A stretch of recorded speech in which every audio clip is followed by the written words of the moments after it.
Keep on rocking the free world. Keep on rocking the free world! Hey, how's it going, everyone? Last day of the ski season.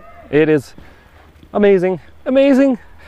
And I just thought I'd take a little break here and answer another question from my website, rv.life. Gypsy Dean asked me, it's a little hard to see in the sun, are the Walmarts in and around Vancouver being shut down to overnight parking like they are one by one here in the States, thanks to the assholes that abuse the privilege of parking and start living in them? Yeah, okay.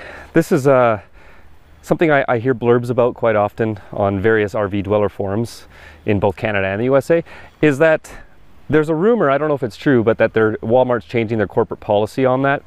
Of course, currently the policy is that you can stay overnight in Walmart parking lots if the manager of that location says it's okay, and if they happen to own the parking lot, which a lot of Walmarts have no jurisdiction over the parking lots in front of their stores, but if they happen to own it, the manager says it's okay, and the city that Walmart is in also doesn't have any problems with it, which is rare.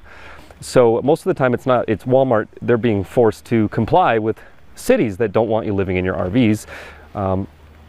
It's different everywhere, but here in Vancouver, there's only like one Walmart to speak of that's actually within the city of Vancouver. But in Metro Vancouver, all the cities surrounding the city of Vancouver, there's a few Walmarts, but almost none of them actually own their parking lot again. They're part of malls and other developments and things like that, and so they have no say. It's up to the property owner of the parking lot, not Walmart. And in most cases, you can't. Around here, it's generally known if you want to stay at Walmart, that's something you do when you're outside the cities, when you're way out in the middle of nowhere, basically. Those Walmarts usually are okay with it. But even then, most of them have a 24-hour rule or something like that. You always got to ask your individual store. And yeah, a lot of it has to do not just with cities and bylaws and things, but a lot of it has to do with idiots that set up camp for weeks on end and prop up their RVs on blocks and bring out barbecues and roll out their awnings and all that. Like, that's not the spirit of the policy when Walmart came out. Walmart didn't come up with this policy for you to squat there and live permanently. It was supposed to be a place for RVers to feel welcome to shop there, first of all, and stay overnight while you're there. Make yourself at home. But then get moving. You're not supposed to stay there forever. Unfortunately, it's the same thing as what's happening on city streets, right?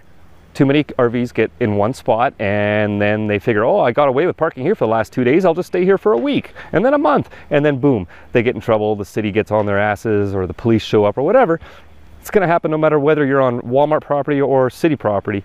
That sort of thing's going to happen if you cluster and you never move. Again, why are you living in your RV? Your house is on wheels. Why the hell would you want to stay in one place anyway?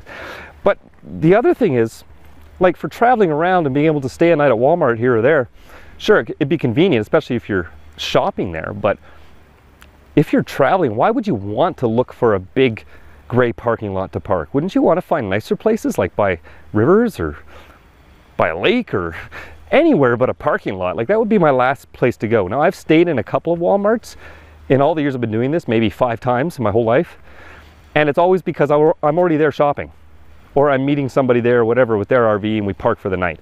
But I don't make a habit of it, and it certainly isn't my first choice of a place to want to go park. That being said, you're absolutely right. It is the bad apples ruining it for everyone.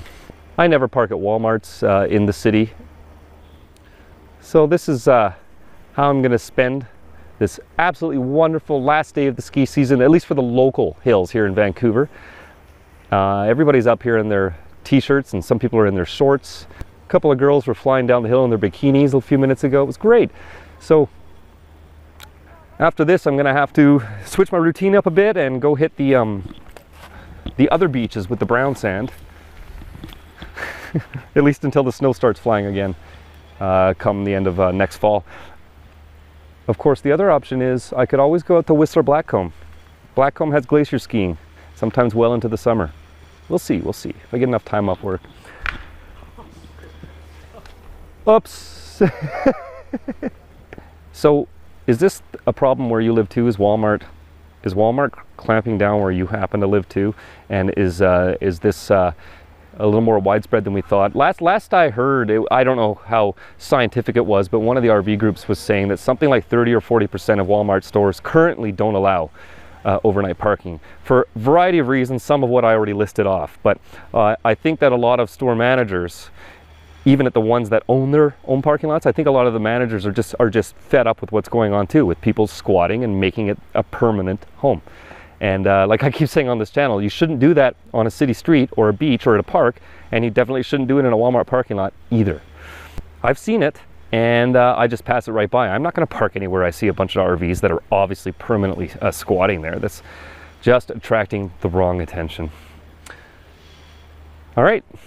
Let me know in the comments below what it's like in your neighborhood and where you happen to live and what it's like at your Walmarts, and let's see what's going on there. I mean, kudos to Walmart for having that awesome policy all these years, but if they did clamp down, I would totally be understanding about it, and I wouldn't fault them for that. I'm just incredible. That's my opinion. I want you to keep on rocking in the free world.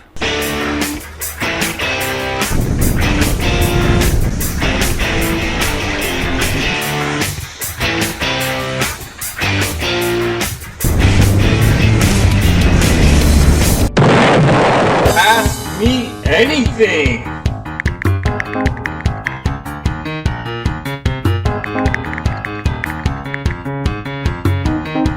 RV.com